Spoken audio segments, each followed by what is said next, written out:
नमस्कार दोस्तों, team mission academy में आपका स्वागत है। आज हम आप लोगों को एक बहुत ही महत्वपूर्ण चैप्टर पढ़ाएंगे, जहां से अक्सर परीक्षाओं में प्रश्न आते रहते हैं। तो आपका है विशेषण। तो विशेषण किसे कहते हैं देखेंगे। जिन शब्दों से संज्ञा या सर्वनाम की विशेषता बताई जाती है या विशेषता का बोध होता है, उसे हम विशेषण कहते हैं। जो शब्द उसकी विशेषता बताते हैं उसे विशेष कहते हैं। जैसे उसने सफ़ेद कमीज पहनी है।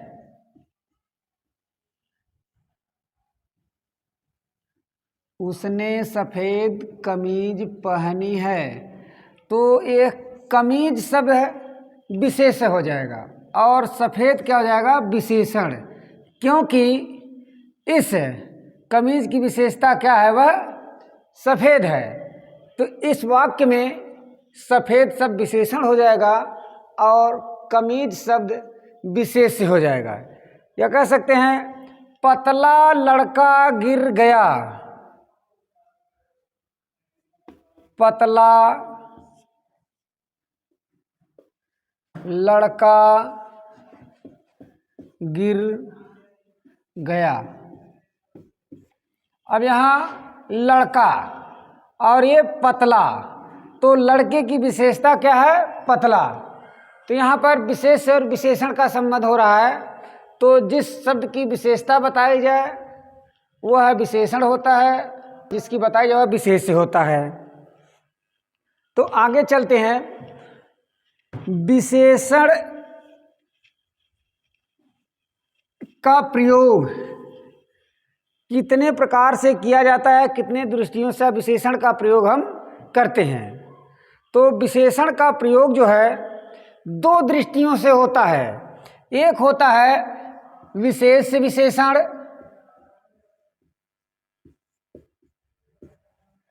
विशेष विशेषण। दूसरा है विधेय विशेषण, विधेय विशेषण। विशेष विशेषण को उद्देश्य विशेषण भी कहा जाता है। उद्देश्य विशेषण, ध्यान दीजिएगा, परीक्षा में उद्देश्य विशेषण ही अधिकांश पूछता है। तो विशेष विशेषण क्या होता है और विधेय विशेषण क्या होता है। तो जब पहले को देखते हैं विशेष विशेषण को। जब विशेष के पहले विशेषण शब्द आता है तो उसे हम विशेष विशेषण या उद्देश्य विशेषण कहते हैं। जैसे मोहन चंचल लड़का है। मोहन चंचल लड़का है। यहाँ देखेंगे लड़के की विशेषता क्या हो रही है, चंचल है। तो यहाँ आपका विशेष से विशेषण होगा। दूसरा उदाहरण, बड़ा आदमी खेलता है। तो यहाँ आदमी की विशेषता क्या है, बड़ा है। तो जो शब्द विशेष के पहले आता है उसे हम विशेष से विशेषण कहते हैं। दूसरे पर चलते हैं हम। विधेय विशेषण क्या होता है। जो विशेषण शब्द संज्ञा के बाद और क्रिया के पहले आता है उसे हम विधेय विशेषण कहते हैं। जैसे गौरी मोटी है। गौरी मोटी है, तो है आपकी सहायक क्रिया है, और मोटी शब्द क्या है आपका विशेषण है, और गौरी संज्ञा शब्द है। संज्ञा के बाद और क्रिया के पहले जो विशेषण शब्द आता है उसे हम विधेय विशेषण कहते हैं। जैसे राधा सुंदर है, राधा सुंदर है, तो यहाँ है सहायक क्रिया, सुंदर विशेषण, राधा संज्ञा। तो संज्ञा और क्रिया के बीच में जो विशेषण शब्द आता है उसे हम विधेय विशेषण कहते हैं। अब चलते हैं विशेषण के भेद कितने होते हैं। तो देखिए विशेषण के जो 4 भेद होते हैं। पहला आपका है सार्वनामिक विशेषण, सार्वनामिक विशेषण। दूसरा आपका है गुणवाचक विशेषण, गुणवाचक विशेषण। तीसरा है संख्यावाचक विशेषण,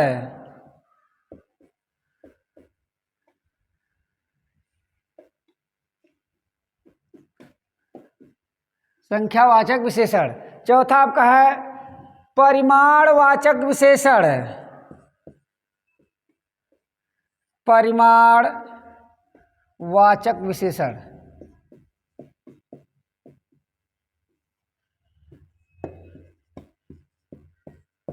ये विशेषण के 4 भेद हो गए। अब देखते हैं एक एक का क्रम से व्याख्या करते हैं कि सार्वनामिक विशेषण किसे कहते हैं।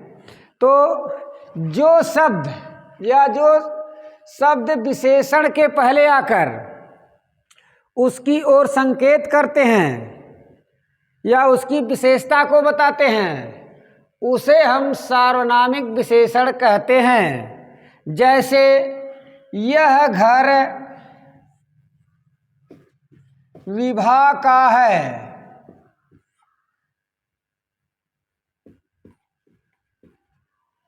यह घर विभा का है।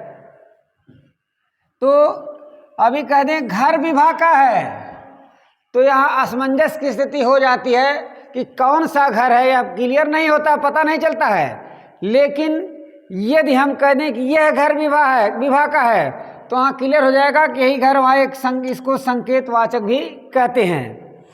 दूसरा आपका है गुणवाचक विशेषण। ये गुणवाचक विशेषण है। ये क्या होते हैं?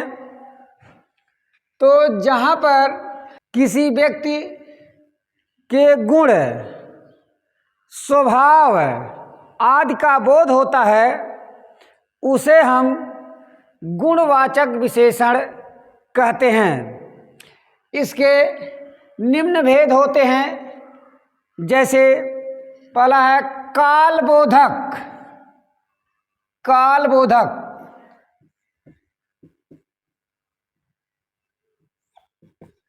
काल का मतलब होता है समय। जैसे नया, पुराना, मौसमी, अर्वाचीन, वर्तमान, भूत, भविष्य, आगामी आदि आते हैं। दूसरा है रंगबोधक।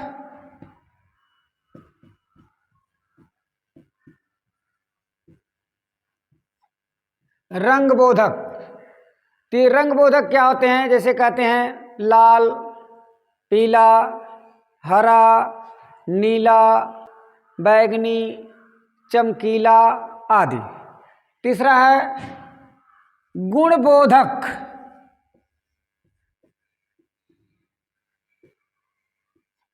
गुणबोधक आपका आता है इसमें अच्छा, भला, बुरा, दानी, कपटी, कंजूस आदि आते हैं। फिर है दशाबोधक। दशाबोधक, ये दशाबोधक में जैसे होता है मोटा, पतला, सूखा, गीला, भारी, रोगी आदि आते हैं। इन्हें स्थान बोधक, स्थान बोधक। तो स्थान बोधक में आपका आ जाएगा ऊंच या ऊंचा, नीचा, भीतर, बाहर, सीधा, सकरा आदि। फिर है आकार बोधक, आकार बोधक। तो आकार में जैसे गोल, तिकोना, नुकीला आदि आते हैं, ये आपके आकार बोधक में आते हैं। अगला आपका है संख्यावाचक विशेषण। तो संख्यावाचक विशेषण देखते हैं ये क्या होते हैं। यहाँ से संख्यावाचक विशेषण से अधिकांश परीक्षाओं में प्रश्न पूछे जाते हैं। इसको देखिए, थोड़ा ध्यान से देखिएगा कि ये संख्यावाचक विशेषण क्या होते हैं।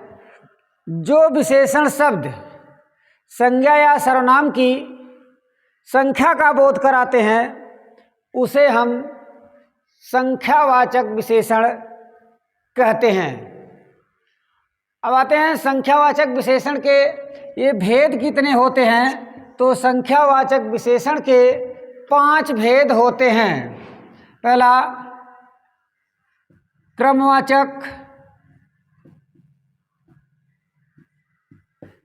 गणनावाचक,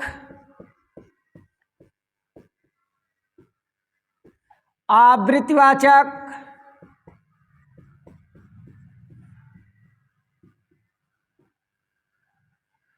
आवृत्तिवाचक, समुदायवाचक,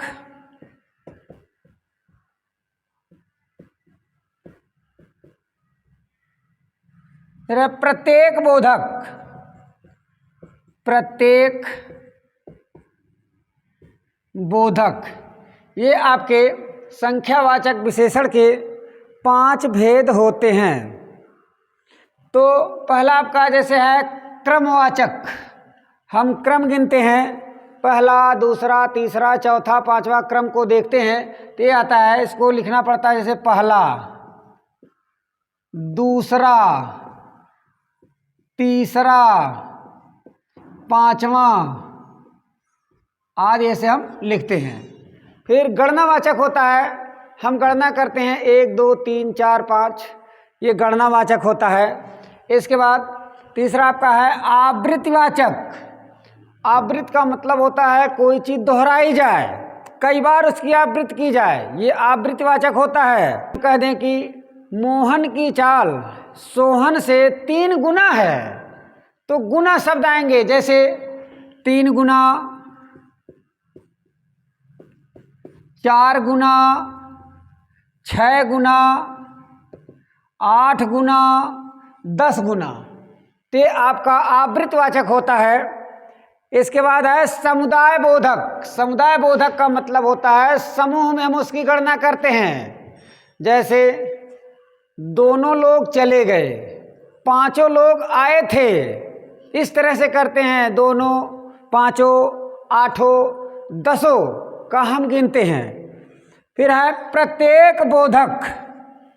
तो प्रत्येक बोधक में हम जो है हर एक की गणना को करते हैं। जैसे 2 2, 2.5 2.5, 4 4, 8 8, इस तरह से प्रत्येक बोधक में हम करते हैं।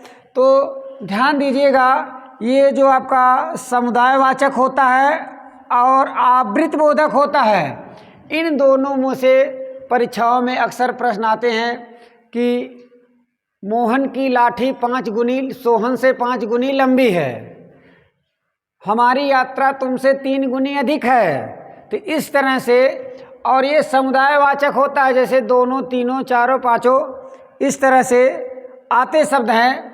तो यहाँ पर आपको ध्यान देने की ज़रूरत है। आवृत्तिवाचक और समुदायवाचक 2 को बहुत विशेष ध्यान दीजिएगा। इसके बाद आगे हम चलते हैं। जो हमारा चौथा भेद है वह है परिमाणवाचक। तो परिमाणवाचक विशेषण क्या होता है? जिस शब्द से किसी विशेषण शब्द की निश्चित या नापतौल की संख्या की जानकारी होती है, या नापतौल की जानकारी होती है, परिणाम की जानकारी होती है, उसे हम परिमाणवाचक विशेषण कहते हैं। तो परिमाणवाचक विशेषण के दो भेद होते हैं, एक निश्चित परिमाणवाचक,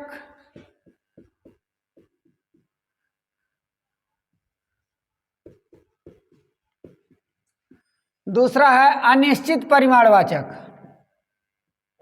अनिश्चित परिमाणवाचक, ये परिमाणवाचक विशेषण के दो भेद होते हैं।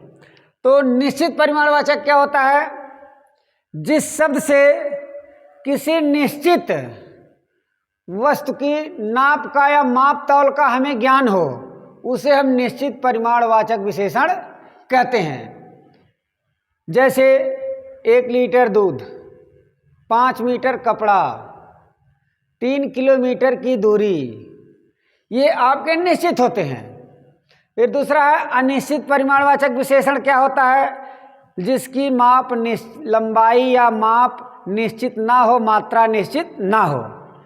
तो जैसे कुछ नमक,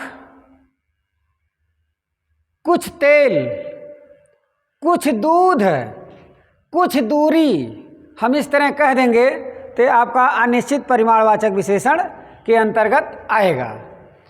इसके बाद अब आपका आता है कि कभी कभी प्रश्न पूछता है कि कौन कौन से सर्वनाम विशेषण के काम करते हैं। तो आप लोग बहुत ध्यान से देखिएगा, ये बहुत बारीक अंतर होता है। कौन कौन से सर्वनाम जो हैं विशेषण का कार्य करते हैं। तो निजवाचक,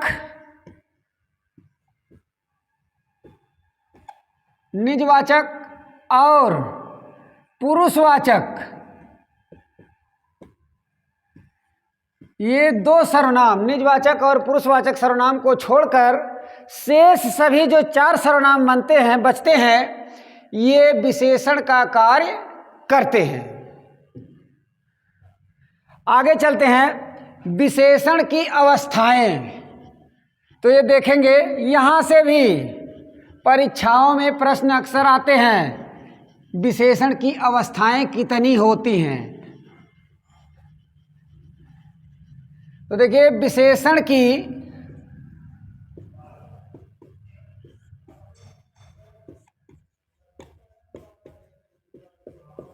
अवस्थाएं, तो विशेषण की 3 अवस्था होती है। विशेषण की 3 अवस्थाएं होती हैं। मूलावस्था, उत्तरावस्था और उत्तमावस्था। उत्तमावस्था, ये विशेषण की 3 अवस्थाएं होती हैं। अब है मूलावस्था क्या होती है, उत्तरावस्था क्या होती है, उत्तमावस्था क्या होती है। इसको देखते हैं। जैसे हम कहते हैं तीव्र, तीव्रतर, तीव्रतम,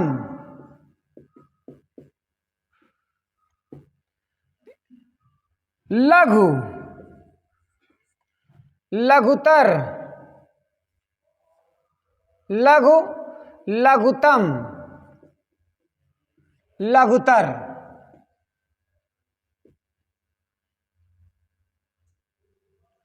लघु, लघुतर, लघुतम। श्रेष्ठ, श्रेष्ठतम, श्रेष्ठतर। तो ये विशेषण की 3 अवस्थाएं होती हैं। इसमें रूप चलते हैं उच्च, उच्चतर, उच्चतम, तीव्र तीव्रतर तीव्रतम, निम्न निम्नतर निम्नतम, इस तरह से विशेषण की अवस्थाओं के रूप चलते हैं। इसके अलावा एक और विशेषण है जिसको प्रविशेषण के नाम से जानते हैं। ये प्रविशेषण क्या होता है इसको थोड़ा देख लेते हैं।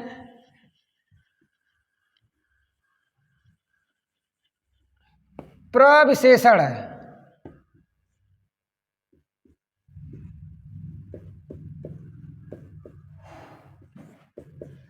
जो शब्द विशेषण की विशेषता को बताते हैं उसे हम प्रविशेषण कहते हैं। जैसे वह बहुत तेज दौड़ता है, वह बहुत तेज दौड़ता है। तो देखिए वह तेज दौड़ता है, ये विशेषण शब्द है, उसके पहले हमने लिख दिया है बहुत, तो बहुत शब्द क्या हो जाएगा? प्रविशेषण हो जाएगा। या राधा अत्यंत सुंदर लड़की है, राधा अत्यंत सुंदर लड़की है। तो यहाँ सुंदर शब्द विशेषण है और अत्यंत शब्द क्या हो जाएगा? प्रविशेषण हो जाएगा। तो ये आपके प्रविशेषण थे। इसके बाद आपका आता है संज्ञा से विशेषण का निर्माण करना। जैसे अपमान, अपमान से हम विशेषण शब्द बनाएंगे तो क्या हो जाएगा अपमान का विशेषण? तो अपमान, इसका विशेषण रूप हो जाएगा अपमानित, अपमानित। या ग्राम, ग्रामीण, ग्रामीण। विष,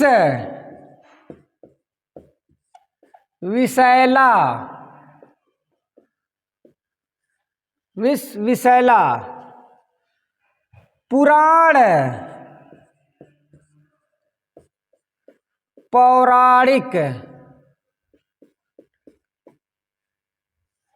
पौराणिक। आदि, आदिम, आदिम। कुल, कुलीन। तो इस तरह से हम संज्ञा शब्दों से विशेषण का निर्माण प्रत्यय लगाकर करते हैं। आगे चलते हैं, कुछ विशेषण बनाने के नियम होते हैं तो उसको देख लेते हैं। जैसे कुछ शब्दों में हम इक, वान, मान, इक, वान, मान,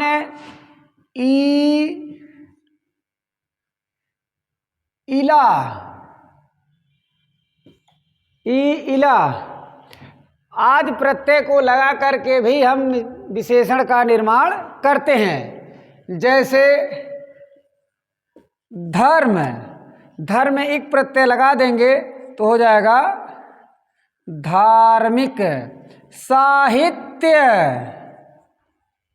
साहित्य में एक प्रत्यय जोड़ेंगे तो हो जाएगा साहित्यिक। पुराण में एक प्रत्यय जोड़ेंगे तो हो जाएगा पौराणिक। अब आते हैं वान, वान प्रत्यय देखिए तो प्रतिभा, प्रतिभा में वान प्रत्यय जोड़ देंगे तो हो जाएगा प्रतिभावान। फिर है मान, धन में मान जोड़ेंगे धनमान, गुण में मान जोड़ेंगे गुणवान। इसके बाद है बड़ी ई, चढ़ा में बड़ी प्रत्यय जोड़ देंगे चढ़ाई, पढ़ा में बड़ी ई जोड़ देंगे पढ़ाई, लिखा में बड़ी प्रत्यय जोड़ देंगे लिखाई। उतार में बड़ी प्रत्यय जोड़ देंगे, उतराई। इसके बाद जो है इला, इला प्रत्यय जोड़ करके भी हम विशेषण बनाते हैं। जैसे चमक में इला जोड़ देंगे, चमकीला। भड़क में इला जोड़ देंगे, भड़कीला। नशा में इला जोड़ देंगे, नशीला। इस तरह से हम विशेषण का निर्माण करते हैं। फिर आगे कभी कभी दो शब्द जुड़ करके भी विशेषण का निर्माण करते हैं। जैसे टेढ़ा मेढ़ा, चलता फिरता, चलता फिरता। इस तरह के शब्दों को जोड़ करके विशेषण बनाते हैं। अगला है संज्ञा शब्दों में छोटा आ, ए और बड़ी ई प्रत्यय जोड़ करके भी हम विशेषण शब्दों का निर्माण करते हैं। जैसे मोट, मोट में हम छोटा आ जोड़ देंगे तो मोटा, और मोट में ए जोड़ देंगे तो मोटे, और मोट शब्द में बड़ी ई प्रत्यय लगा देंगे तो मोटी। इसी तरह से काल, काल में आ जोड़ देंगे तो काला, ए जोड़ देंगे तो काले, ई जोड़ देंगे तो काली। तो इस तरह से हम कुछ शब्दों में भी प्रत्यय लगा करके विशेषण शब्दों का निर्माण करते हैं। थैंक यू दोस्तों।